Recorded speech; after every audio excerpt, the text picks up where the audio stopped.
కార్యకర్తలకు ధైర్యం చెప్పుకోవడానికి, ఉపశమనం కలిగించడానికి మాటలు చెప్పొచ్చు. కానీ మాటలు చెప్పే దాంట్లో కూడా నమ్రత ఉండాలి.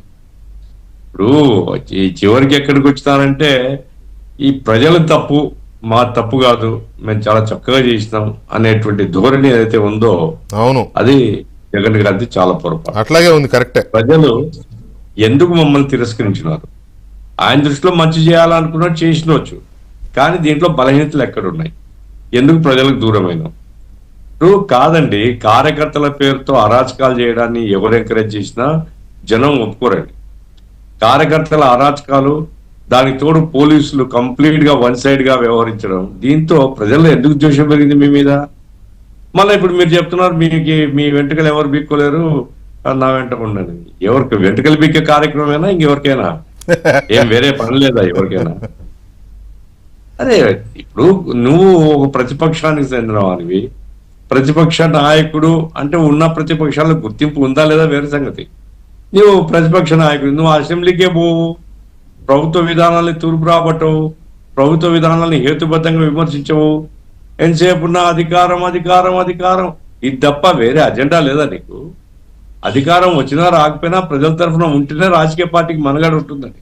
ఏ రాజకీయ పార్టీ అయినా అధికారం పరమావధి ఉండొచ్చు, కానీ అధికారం కోసం ప్రయత్నించడం వేరు, ప్రజలతో అంటిపెట్టుకోవడం వేరు. ప్రజలతో అంటిపెట్టుకోకుండా ఇప్పుడు ఆయన సార్ చాలా సందర్భాల్లో మీ ఛానల్లోనే మాట్లాడుకున్నాం మనం, వైసీపీ పార్టీని ధ్వంసం చేసింది ఎవరో కాదండి, ఆయనే ధ్వంసం చేసినాడు. ఆయన కమిటీ లేవు, పార్టీ లేదు, వాలంటీర్, సచివాలయం, నేరుగా సీఎం. ఇది ఆయన లైను.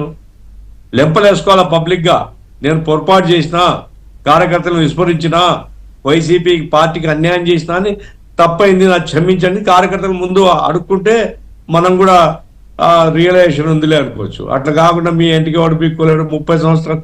అరే నువ్వు 5 సంవత్సరాల తర్వాత జనం విసిగిపోయి ఇక నువ్వు నాయన పనికి రావని చెత్తబుట్టలో వేసేస్తున్నారు 11 సీట్లు. ఇప్పటికి కూడా ఆ అహంకార మాటలు ఏమిటి? కాబట్టి ఇవి నవ్వుకోవడానికి పనికొస్తుంది తప్ప ఒక రాజకీయ పార్టీ గుణపాఠాలు నేర్చుకోవడం కాదు. రాజకీయ పార్టీ గుణపాఠం నేర్చుకోవాలంటే ప్రజలకు దూరం ఎందుకైనాం, ప్రజలతో మమేకం ఎట్లా కావాలా, ప్రభుత్వం యొక్క తప్పుల్ని నిర్మాణాత్మకంగా ఎట్లా విమర్శించాలి, వ్యక్తిగతం కాదు. చంద్రబాబు నాయుడు తిడితేనో పవన్ కళ్యాణ్ తిడితేనో కాదండి, ప్రభుత్వం యొక్క విధానాల్లో ఇదిగో ఈ బలహీనత ఉంది, ఈ లోపం ఉంది, ప్రజలకు మీరు న్యాయం చేయడం లేదని జనం దగ్గరికి పోతే కనీసం క్షమించవచ్చు జనం. అట్లేం కాకుండా మరే అరే పాదధోరణి, కార్యకర్తలారా అదే కదా ఏమైనా చేయండి, అదే డైలాగులు, అవే పీక్కోండి లాక్కోండి, ఇదే మాటలు.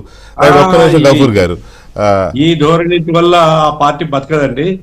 అయితే ఒకటేముందంటే వెంకటకృష్ణ గారు, ఇంకో పార్టీ ఎదగలేదు కాబట్టి వీళ్ళకు ఈ మేరకైనా మాట్లాడడానికి స్కోప్ ఉంది. ఇంకో పార్టీ ఎదిగి ఉంటే రాజకీయాల్లో ప్రత్యామ్నాయం ఒకవేళ అసంతృప్తి పెరిగితే ఆ పార్టీ వైపు చూస్తారు జనము. ఇప్పుడు ఆయన ఏమంటున్నా అంటే చంద్రబాబు లేదా కూటమి ప్రభుత్వం మీద అసంతృప్తి పెరిగితే నాకే కదా వచ్చేది.